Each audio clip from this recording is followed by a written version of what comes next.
마가복음 9장 19절에 있는 말씀입니다. 대답하여 이르시되 믿음이 없는 세대여 내가 얼마나 너희와 함께 있으며 얼마나 너희에게 참으리요. 더 메시지 유진 피터슨이 번역한 내용에는 이렇게 말했습니다. 하나님을 모르는 이 세대여. 저는 오늘 하나님을 모르는 이 세대여라는 제목으로 함께 말씀을 전하겠습니다.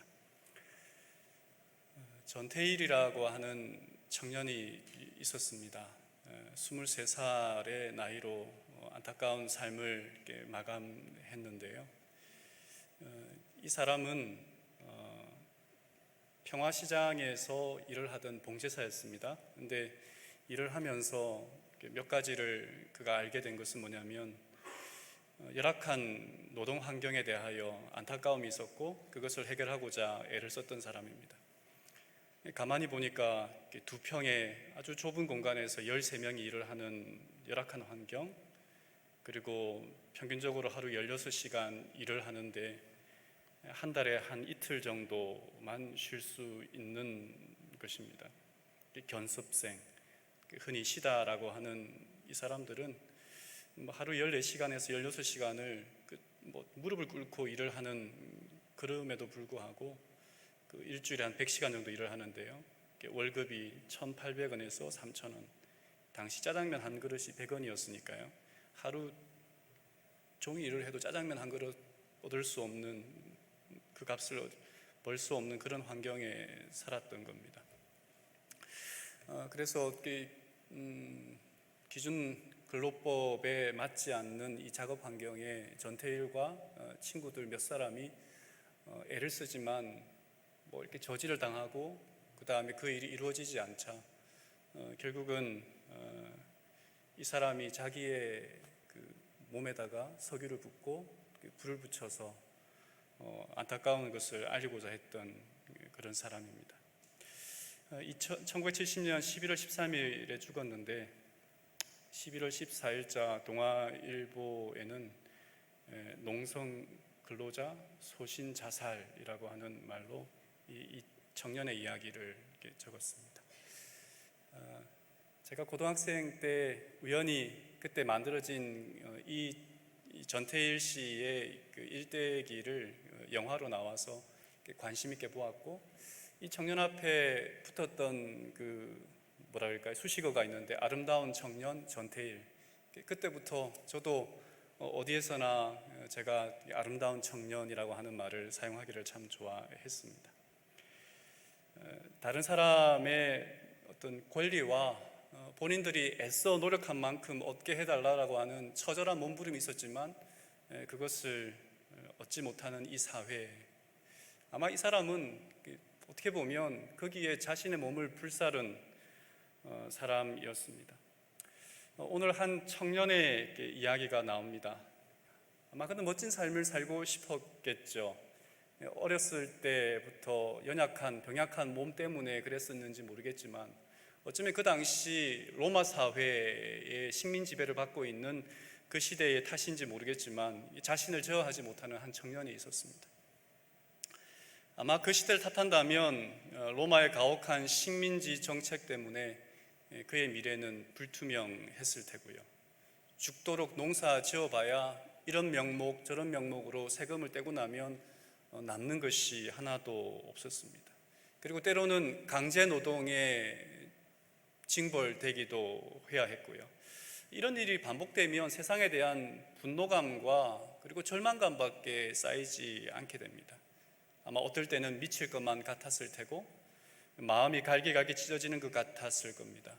어떨 때는 주체할 수 없는 울분을 터뜨릴 곳도 없고 그래서 자해를 하기도 하고 누구도 자기의 마음을 알아주지도 않는 것 같습니다. 하지만 더욱 딱한 것은 이런 젊은이가 거품을 물고 화를 내다가도 결국은 현실을 변화시킬 수 없다는 생각 때문에 제풀에 지쳐버리고 말았을 겁니다. 저는 아마 이 청년도 그런 사람 중에 한 사람이었다라고 생각을 이렇게 가정을 해 보았습니다.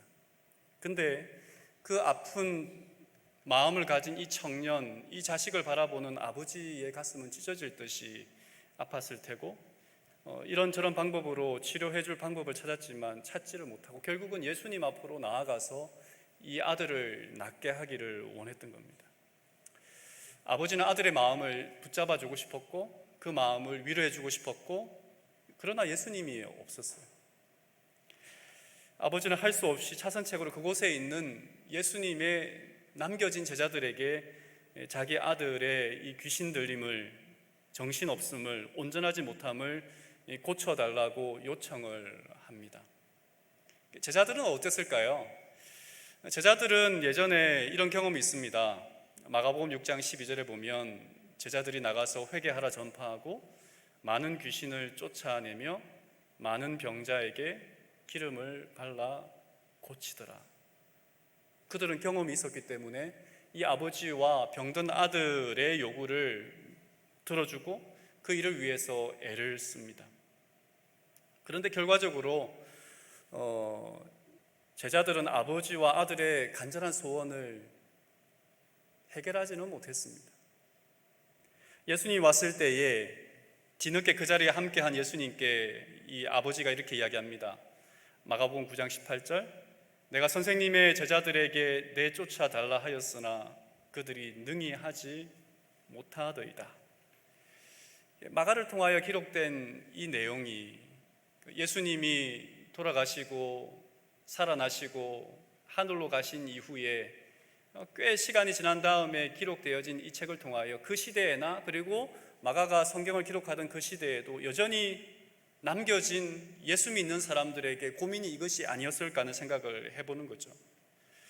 사람들을 사로잡아 옴싹달싹 못하게 하는 어떤 정신적인, 경제적인, 종교적인 여러 가지 것들이 있지만 예수 믿는 사람들이 그것을 해결할 수 있느냐, 해결하지 못하느냐라고 하는 부분에 대하여 마가는 질문하게 되었고, 예전에 예수님께서 함께 하셨을 때 그때 일을 떠올리지 않았을까 하는 생각을 해보는 것입니다. 자유하게 하는 것, 우리로 하여금 강제하게 하고 우리로 하여금 자유하지 못하게 하고 우리로 하여금 바보처럼 귀신 들린 사람처럼 살아가게 하는, 그것으로부터 자유하게 하는 것이 제자들의 사명이었고 교회의 존재 이유입니다. 엄마 낙타와 아기 낙타가 이야기를 하고 있었습니다. 아기 낙타가 뜬금없이 엄마에게 물었습니다. 엄마, 우리 낙타에게는 왜 등에 혹이 있는 거야? 그러자 엄마 낙타가 사랑스러운 목소리로 대답합니다. 우리는 사막 동물이야. 그래서 물을 보관하기 위해 혹이 필요한 거야. 물이 없이는 사막에서 살아남을 수가 없단다. 아기 낙타가 말합니다. 아, 그렇구나. 고개를 끄덕이며 그러더니 다시 묻습니다. 엄마, 그럼 우리 다리는 왜 길고 발은 둥그렇게 생긴 거야? 그러자 엄마 낙타가 아기 낙타를 대견한 듯 바라보며 대답합니다. 그렇게 길고 둥근 것은 그 누구보다 사막을 잘 돌아다니도록 하기 위한 것이란다. 아기 낙타의 질문이 계속 이어집니다. 알았어. 엄마, 그런데 우리 속눈썹은 왜 그렇게 긴 거야? 가끔 앞을 보는데 거슬리고 방해가 된단 말이야. 그러자 엄마가 대답합니다. 아들아, 그 길고 두툼한 속눈썹이 보호덮개를 하는 거야. 사막 모래와 바람에서 눈을 보호하는 중요한 기능을 갖고 있는 거란다. 아기 낙타는 그제야 의문이 풀렸다는 듯 끄덕이다가 또 불쑥 다른 질문을 던집니다. 알겠어. 이제가 이해가 되네. 그런데 엄마, 그렇다면 도대체 우리는 왜 동물원에서 이러고 있는 거야? 낙타의 혹은 사막에서, 그리고 다리는 길고 이런 것들이 어떻게 살아가기 위하여 하나님께서 창조하신 건데 왜 우리는 여기 동물원에서 갇혀 살고 있느냐라고 하는 이 말입니다. 하나님께서 예수 그리스도를 믿는 자에게 복을 주셨고 그 믿는 자에게 복이라 함은 이 죄로부터 우리로 하여금 옴싹달싹 못하게 하는 그 죄로부터 우리를 자유하게 하고 구원하게 하고 하나님을 믿는 사람으로 하여금 행복을 누리게 살게 하기 위함인데, 왜 이 땅을 살아가는 우리들이 하나님께서 우리에게 예수 그리스도를 통하여 구원을 허락하셨고 이 하나님의 자녀로서 이 땅을 살아가며 기쁨과 행복을 누리게 하게 하셨는데, 왜 우리는 때로 절망하고 좌절하고 도대체 하나님은 왜 나로 하여금 이런 고통을 당하게 하느냐고 이야기하고 있는가 하는 것입니다. 오늘 성경에 나오는 이 아들을, 이 청년을 귀신 들렸다라고 했습니다. 결국은 사단에 사로잡혔다라고 하는 말입니다. 오늘 이 시대에도 여전히 성경 시대처럼 사단에게 사로잡혀 있는 일들이 비일비재합니다. 현대 문명의 발전과 의학의 발전 속에서 우리는 이것이 어떤 정신질환이다라고 이야기할지도 모르겠지만, 그럼에도 불구하고 여전히 오늘 이 시대에 마찬가지로 사로잡혀 사는 일들이 많습니다. 정신적 노예살이를 하는 사로잡힘도 있고요, 때로는 증오심으로 불타게 하는 사로잡힘도 있습니다. 때로는 무기력함으로 인생 만사에 의미가 없고, 때로는 헛된 욕망으로 무엇을 위해 살아가는지도 모르고 죽을 똥 살똥 그렇게 살아가는 인생들을 보며 자신의 목을 조르면서 왜 우리는 행복하지 않느냐라고 말하는 것이 우리의 인생인지 모르겠습니다. 교회는, 하나님을 믿는 것은, 예수님을 믿는 것은 이런 구속으로부터, 사로잡힘으로부터 우리를 자유하게 하고 해방하게 하는 것입니다. 마가복음 9장 25절에 보니까 이 청년을 사로잡고 있는 것이 뭐냐면 더러운 영이다 그랬습니다.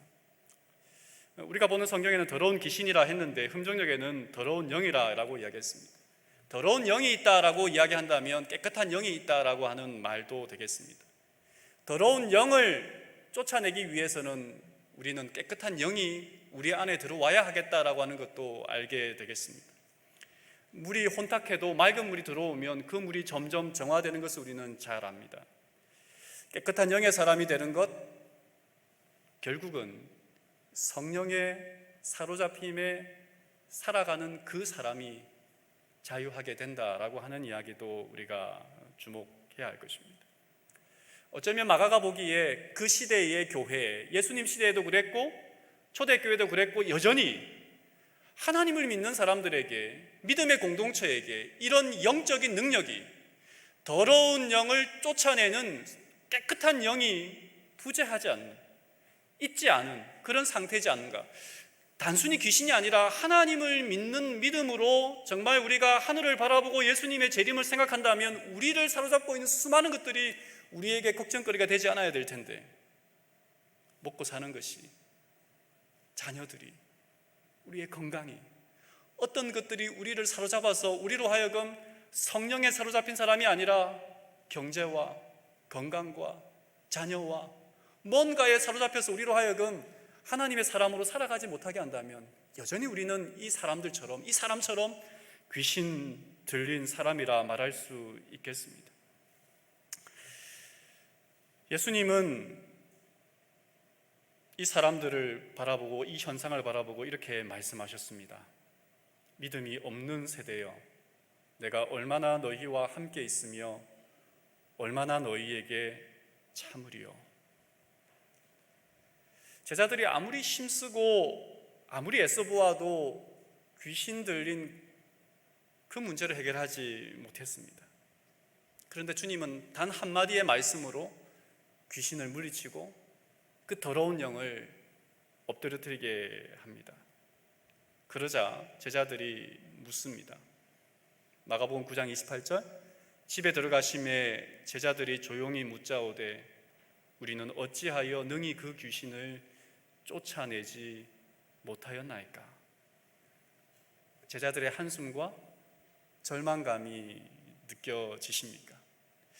전에 그들은 주님께서 두 사람씩 짝을 지어 각 고을로 마을로 보내었을 때에 분명히 귀신을 쫓는 그런 놀라운 능력을 행했던 것을 기억하고 있었습니다. 그래서 그들은 지금 수많은 병자들도 고쳐주었던 그 기억을 따라서 이 사람을 고치려고 노력했던 것입니다. 왜 고치지 못했을까요? 9명의 제자들, 12명 가운데 분명히 9명의 제자들이 밑에 있고, 그리고 3명의 제자들은 예수님과 함께 산에 올라갔습니다.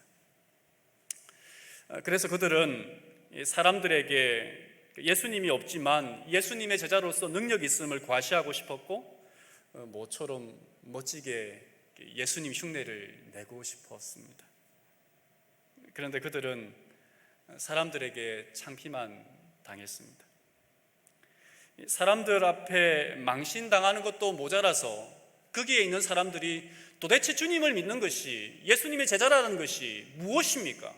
당신들의 능력 없음이 도대체 예수 믿는 그 사람의 제자의 증거입니까? 라고 하는 핀잔과 오히려 스승에게 욕을 돌리는 일을 하고 있습니다. 어쩌면 이것이 오늘 저와 여러분의 이야기 아니겠습니까? 예수님을 믿는다는 것이, 하나님을 믿는다는 것이 도대체 무슨 능력이 있습니까? 무슨 행복이 있습니까? 무슨 다름이 있습니까? 라고 묻는 사람들에게 말입니다. 제자들은 이 답답한 상황 속에 있었습니다. 근데 이 이야기를 가만히 볼 때 우리는 이 사건이, 변화산 사건 뒤에 나오는 것을 볼 때 모세가 산에서 하나님의 영광을 그리고 십계명을 받기 위하여 올라갔던 장면과 연결해 볼 수 있습니다. 모세가 산에서 내려오지 않자 백성들이 아론에게 우상을 만들어서 하나님을 빚어서 우리가 하나님을 섬기게 해달라고 요구합니다. 출애굽기 32장 1절에 보면 백성이 모세가 산에서 내려옴이 더딤을 보고 모여 백성이 아론에게 이르러 말하되 일어나라, 우리를 위하여 우리를 인도할 신을 만들라. 이 모세 곧 우리를 애굽 땅에서 인도하여 낸 사람은 어찌 되었는지 알지 못함이니라. 믿음이 있는지 믿음이 없는지, 가짜 믿음인지 진짜 믿음인지 금방 이렇게 들통이 납니다. 이스라엘 백성들은 두 가지 잘못을 하고 있었습니다. 첫 번째는 하나님이 아니라 인간 모세가 자기들을 이집트에서 구출하여 이곳으로 인도했다라고 하는 사실을 지금 말하고 있습니다. 또 하나는 자기들의 소유인 금을 녹여서 하나님을 만들 수 있다라고 그들은 착각을 했습니다. 이런 가짜 믿음, 하나님에 대한 바르지 못한 인식이 하나님에게 진노하심을 얻게 되었습니다. 그래서 하나님은 이렇게 말합니다. 이 백성을 보니 목이 참으로 곧은 백성이다. 내가 그들을 진멸하지 않을 수가 없다라고 이야기를 하는 것입니다. 주님도 변화산 사건, 이 산에서 내려오자마자 믿음 없는 제자들을 만나셨습니다. 제자들이 서기관들과 바리새인들과 논쟁을 벌이고 있는 것입니다. 예수님이 없는 틈을 타서 제자들은 무능한 짓을 했고, 그것을 포착한 다른 사람들은 예수님을 깎아내리기 위해서 지루한 말싸움을 하고 있는 중이었습니다. 그때 예수님께서 내려오셔서 그 광경 앞에 묻습니다. 무슨 일로 이렇게 논쟁하느냐? 그리고 이 상황을 오늘 본문의 내용인 것입니다. 그때의 아버지가, 이 귀신 들린 아버지가 이렇게 이야기하는 것입니다. 하실 수 있으면 우리를 불쌍히 여기시고 도와주십시오. 자식을 위해서라면 무엇이든지 할 수 있는 것이 부모의 마음이지 않습니까? 아들의 생명을 구하기 위해 아버지는 많은 시도를 해보았음이 틀림없습니다. 제자들의 실패에 또 실망하고 좌절한 상태에서 주님이 내려온 것을 본 거예요. 그래서 아버지는 무엇을 하실 수 있거든 이라고 하는 표현을 했습니다. 사랑하는 아들을 위해서 어떠한 사람, 장소, 방법을 다 써보았지만 해결할 수 없었던 자신이 초라하고 비참하였습니다. 귀신 들린 아들과 아버지의 삶은 정상적이지 않았습니다. 여러분, 가정에 아픈 사람이 한 사람이 더 있으면 사람들의 어떤 그 생활 패턴이 말입니다, 다 바뀌어집니다. 같은 사건을 기록한 누가복음에서는 이 아들이 어떤 아들인지를 이렇게 말합니다. 무리 중에 한 사람이 소리질러 이르되 선생님 청컨대 내 아들을 돌보아 주옵소서. 이 아들은 내 외아들이니이다. 하나밖에 없는 아들이에요. 그냥 아들이 아니라 수많은 자식 가운데 한 자식이 아니라 하나밖에 없는 아들인 겁니다. 그 하나뿐인 아들을 반드시 살리고 싶었고 결코 포기할 수 없는 그런 자식이었어요. 근데 이 일이 얼마나 어려운지 이 아버지는 알았습니다. 제자들의 실패로 더욱 힘든 일이겠구나라고 생각을 했습니다. 이 마가복음에는 병 고치는 사람들의 이야기가 많이 나옵니다. 마가복음 1장에 우리가 이제 안식일 학교 교과를 살펴보고 있는데 마가복음 1장에서 나병 환자의 원하시면이라고 하는 표현이 나와요. 정중한 망설임의 표현이다라고 이야기한다면 마가복음 9절에 아버지의 이 표현 말입니다. 원하시면 무엇을 하실 수 있거든 이라고 하는 표현은 좌절과 실패 속에 신락 같은 희망이라도 붙잡고 싶은 아버지의 이 절규를 보게 되는 것입니다. 그랬을 때에 예수님은 아버지에 대한 예수님의 대답이 이랬습니다. 마가복음 9장 23절 예수께서 이르시되 할 수 있거더니 무슨 말이냐 믿는 자에게는 능히 하지 못할 일이 없느니라. 아버지는 주님의 능력에만, 고치는 능력에만 관심이 있었습니다. 자신의 아들을 고칠 수 있는지 없는지 말입니다. 그런데 예수님은 믿음의 문제로 답을 하십니다. 믿는 자에게는 능히 하지 못할 일이 없다. 병 낫기를 바라는 마음, 주님께 병이 낫기를 간청한 것은 어쩌면 기도인데 그 기도는 어쩌면 예수님의 표현대로라면 믿음이 없는 기도입니다. 기도인데 뭐 한다고요? 믿음이 없는 기도. 하실 수만 있다면 제발. 그런데 히브리서에 보면 믿음이 없이는 하나님을 뭐 하지 못한다 그랬어요. 기쁘시게 못한다라고 이야기를 했습니다. 근데 이 아버지가 다시 이렇게 말을 합니다. 내가 믿나이다. 나의 믿음 없는 것을 도와주소서. 아마 이런 뜻이었을 겁니다. 나도 모든 것이 가능한 믿는 자이고 싶습니다. 하지만 나는 여전히 가련한 아들 하나조차 도울 수 없는 사람일 뿐입니다. 그러니 나를 불쌍히 여겨 주십시오. 우리는 여기서 질문할 수밖에 없습니다. 믿는 사람에게 모든 것이 가능하다라고 예수님께서 말씀하셨습니다. 이 말은 우리가 믿는다면 모든 것을 다 할 수 있다는 믿음 만능을 이야기하는 것일까요? 믿기만 하면 만사 형통한다라고 하는 그 이야기일까요?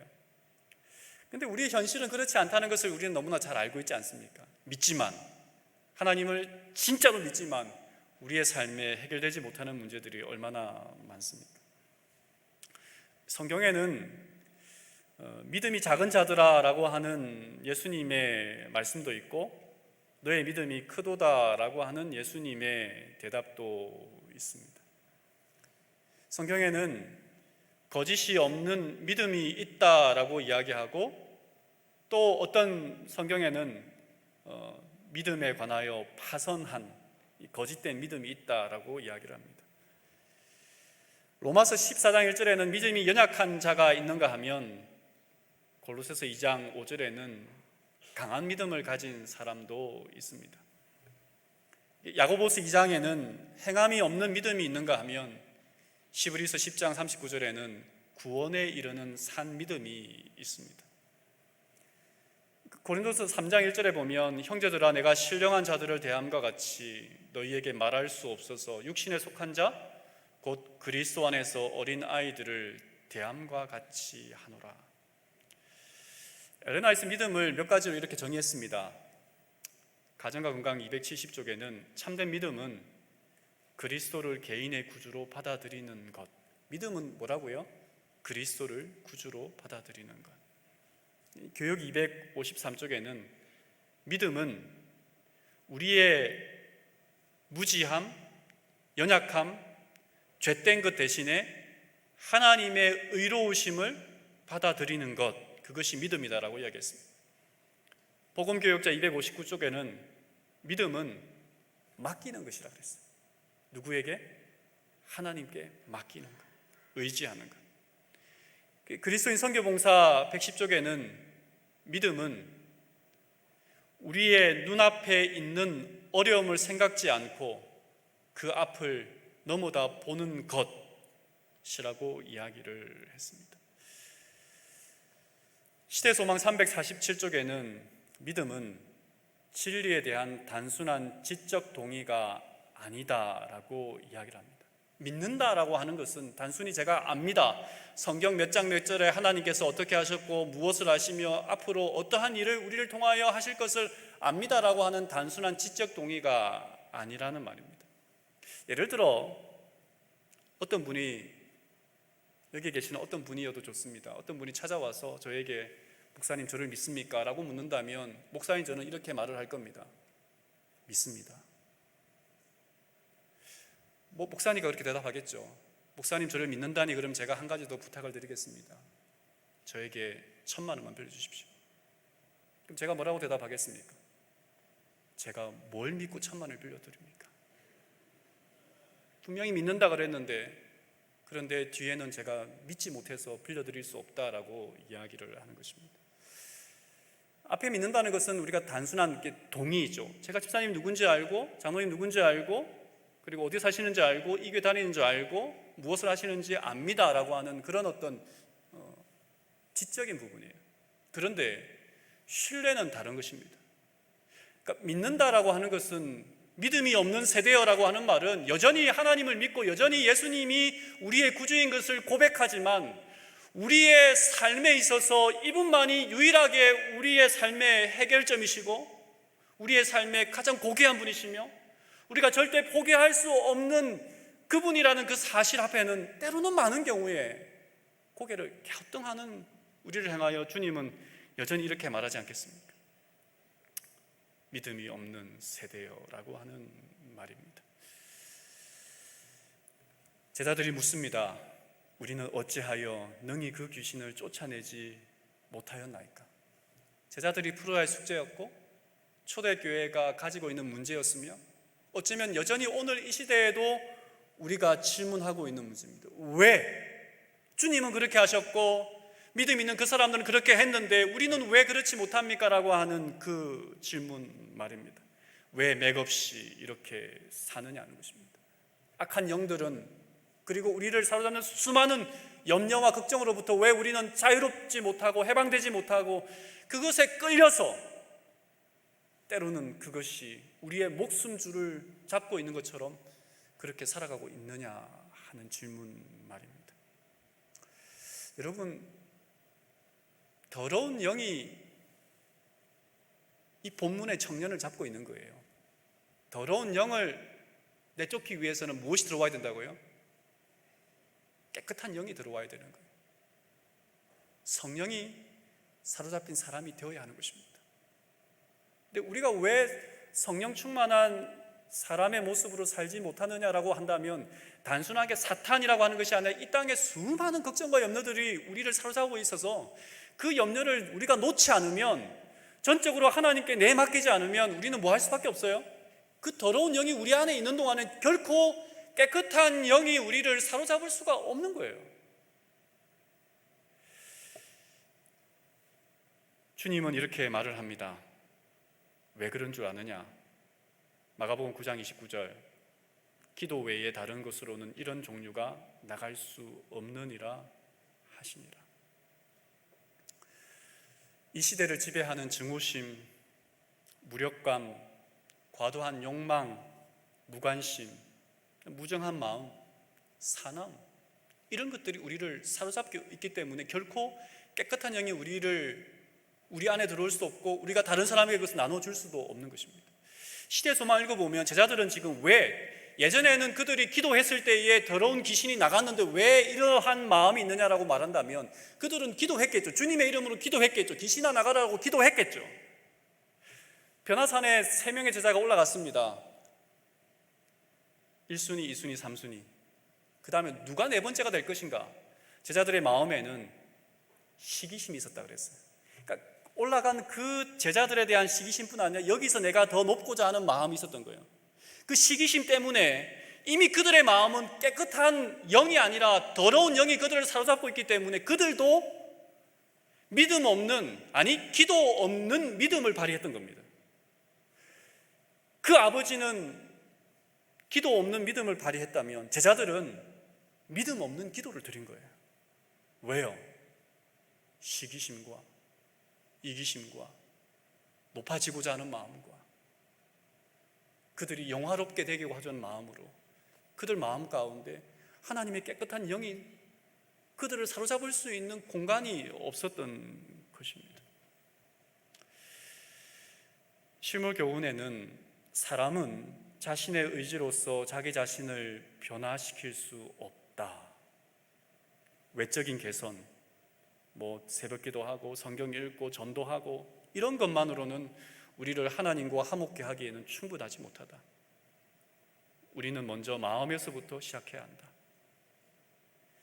진리를 아는 것만으로는 넉넉하지 않다.